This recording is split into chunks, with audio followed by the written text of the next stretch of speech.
আসসালামু আলাইকুম, welcome to রোজির রান্নাঘর।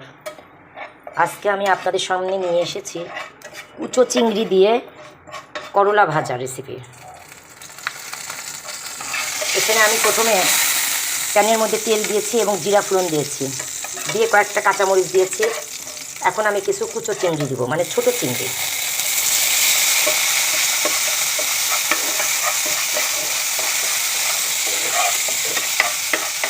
দিয়ে বেশ কিছুক্ষণ নাড়াচাড়া করব।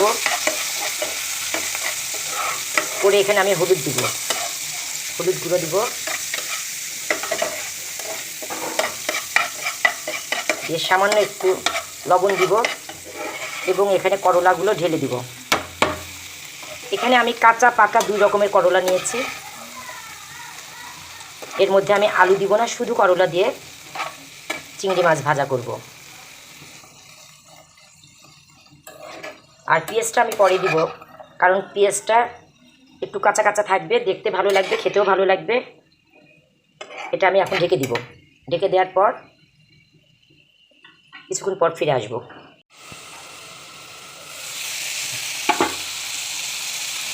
এর মধ্যে এখন আমি পেঁয়াজ, কুচানো পেঁয়াজ ঢেলে দিব।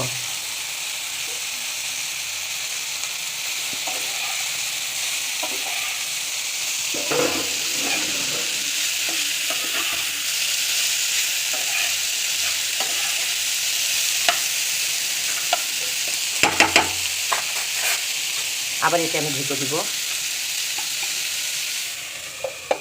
বেশ কিছুক্ষণ পর তারপর ফিরে আসব।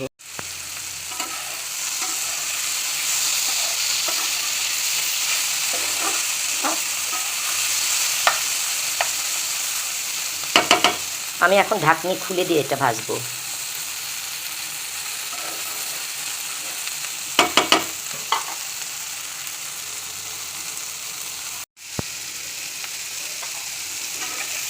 আসলে করলা ভাজাতে একটু পেঁয়াজটা বেশি দিলে ভালো হয়, তেতোটা কম লাগে। আমি পরে আরও একটু পেঁয়াজ এখানে দিয়েছি। আর ইচা মাছ দিয়ে তো করলা ভাজা এমনিতেই ভালো লাগে। এক এক এলাকায় এক এক রকমভাবে রান্না করে।